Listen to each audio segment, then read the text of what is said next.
Lake George Battlefield Moments, a production of the Lake George Battlefield Park Alliance, preserving our area's incredible history. A weekly feature on 93.5 FM and live streaming at lakefm.com.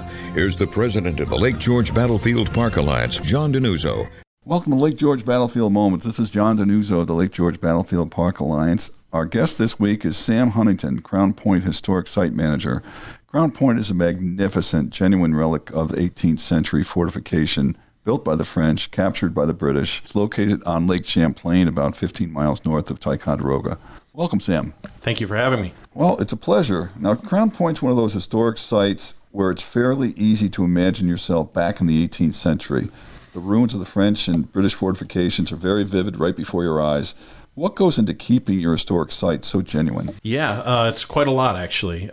So we have a crew that works constantly on preserving the historic masonry structures. It's 5 days a week, year-round. They basically keep the ruins in their current condition. That's a deliberate preservation tactic. So we're trying to maintain these ruins as ruins, and it's more or less been that way since 1910, when New York State was given the property.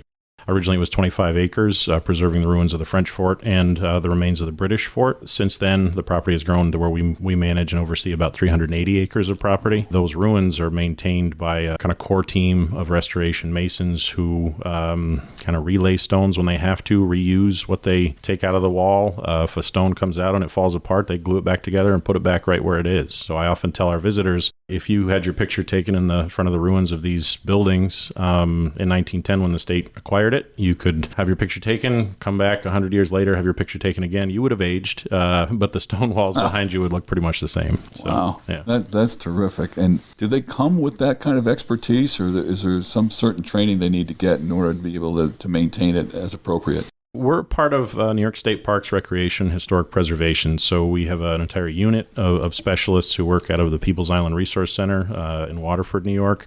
But our crew at Crown Point really has grown with the agency. There was a few masons who worked there over the years, and most of them have overlapped to train the next generation. So the current lead mason worked with his predecessor for over a decade, learned the trade from him. His predecessor basically learned the trade directly from other restoration masons. So it's a very specific historic preservation trade that they've learned kind of in an older fashioned way, where you go from master to journeyman to apprentice, and that's sort of the way it's worked effectively there for many, many years. That is appropriate, I guess. Again, when you go to Crown Point, for those who've been there, it's just such a spectacularly genuine site that you wouldn't expect to see a Zamboni machine going through it. I mean, it's just absolutely very, very good. Now, I know, Sam, you've got a busy slate of activities coming up this year at the site, and a lot coming up in the month of May. Can you tell us about some of those? Sure. The biggest thing this year is the 250th anniversary of the American Revolutionary War, and Crown Point was captured on May 11th of 1775. So this year on May 11th, we're going to commemorate that capture. In 1775, the revolution, of course, began in April outside of Boston at Lexington and Concord.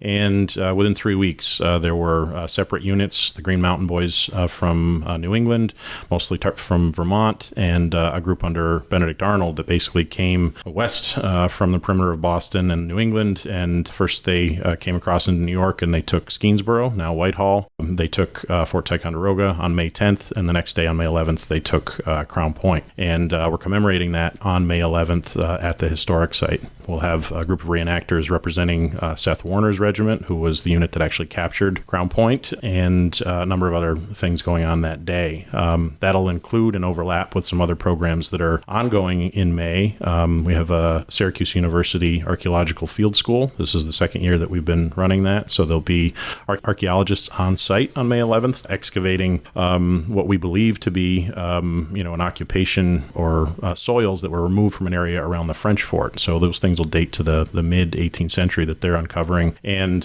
somewhat unrelated to the history of the site, we are also celebrating the 50th anniversary of the bird banding station that has been at Crown Point for 50 years. They'll be there beginning on May 3rd of this year, And this is a group of people who come, they're all volunteers, basically have been doing a kind of scientific collection of data from the birds that they banned on a yearly basis for the past 50 years. And Crown Point's in a great location for a lot of those things, the history, of course, but birds too. Super. Yeah. And coincidentally, May the 11th, 1775 was also the date that Fort George was taken by the Patriots in the form of Bernard Romans, same as Seth Warner at Crown Point. Yeah. Can you just give us a timeline as to when the French first built Fort Frederic and how long they had it, then when the British took it, and when it was ultimately destroyed? Sure. So the French began construction in the immediate area in 1731. They started with a small fortification on the opposite side of Crown Point, what's now called Chimney Point. That was short-lived, and they eventually decided to construct what would become the French fort at Crown Point, Fort St. Frederic, in 1734. From 1734 all the way up until 1759, the French had a pretty significant fortification there. The ruins of it are still visible when you visit Crown Point today, and it was both a base for military operations, often launching raids south, and also a kind of anchor for community. They were trying to recruit people to come and settle in the Champlain Valley, and they had some success. There were, we think, as many as about 1,000 people living in and around the French fort at Crown Point. Ultimately, during the 7 Years' War, the French and Indian War, after multiple attempts, the British eventually take first Fort Carillon and then Fort St. Frederic. In both cases, the French withdrew north up towards Canada, or what would become Canada. And so the British came in late summer of 1759. And in lieu of trying to move north and move on the retreating French, they decided to do a few things, one of which was to construct a much, much larger fortification that would become the British fort at Crown Point. And the British fort at Crown Point was built to house as many as 4,000 people in the midst of a siege. That's putting them everywhere you possibly could, and was designed to hold over 100 cannons.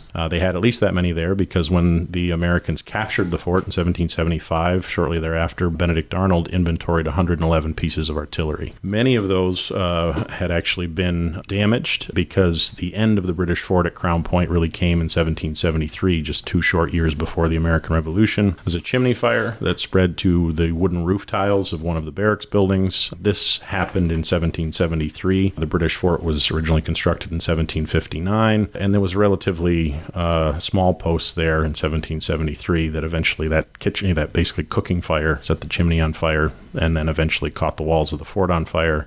It spread to the powder magazine, and was a massive fire of this pretty significant, mostly wood and earth fortification. So the British fort burned in April of 1773 and was left basically mounds of dirt and burning wood. So, yeah. And the ties between our site, Lake George Battlefield Park, and Crown Point are numerous. I mean, stemming back from when William Johnson first came here in 1755, his objective was not to stay here, but was to take Fort St. Frederic from the French.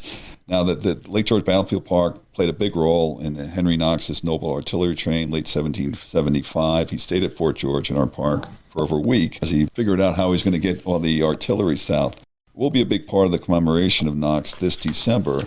Crown Point also played a part in the Knox train. I know you mentioned the cannons that they had there. It's sometimes overlooked. So tell us what your plans are as part of the Knox commemoration, if you can. So there'll be a sort of significant kind of kickoff to the Knox Cannon Trail commemoration in early December of 2025. This year, yeah. So we're going to commemorate some things at the site. Crown Point is on a peninsula in Lake Champlain, so early December is not a terribly hospitable time to be there. But we're going to be following that up with some events in Crown Point, and then there'll be significant things in Ticonderoga over the weekend, that first weekend in December. But really, the part that often gets sort of overlooked is that many of the cannons that were taken at Crown Point in May of 1775 were, as I said, there were about 111 pieces of artillery that Benedict Arnold sort of inventoried shortly after the capture, and they seem to have gone a lot of places. And really, Crown Point and Ticonderoga, after the captures in early 1775, served as a major source of artillery and really an arsenal for the Continental Army in those early months. So many of the cannons that were taken at Crown Point were probably moved moved down to Ticonderoga or even to Fort George prior to the Knox Cannon Trail leaving from Ticonderoga. Others probably were on ships and went with the armies that went and invaded Canada in the summer of 1775. So it was a major haul, so to speak, for the revolutionaries. And they didn't just stop at what they found. They actually put soldiers and some enslaved people who had been captured in Skenesboro by the revolutionaries to work digging through the rubble of the burned fort to find things like shot and lead and ore that would eventually be used to sort of support the American cause. I can't say enough about Crown Point. For those who haven't been there, I certainly urge you to do that this year. A lot going on, and just a beautiful sight to see.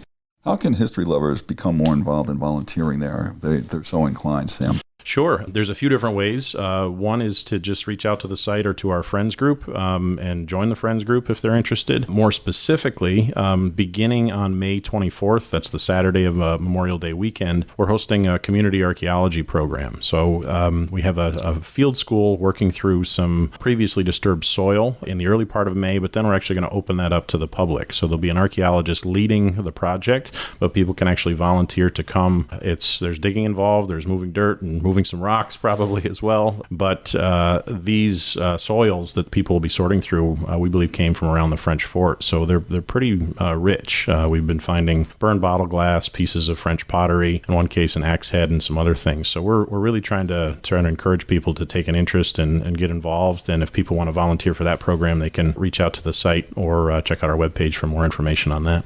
Great. And your website is? parks.ny.gov/historic sites. parks.ny.gov/historic sites.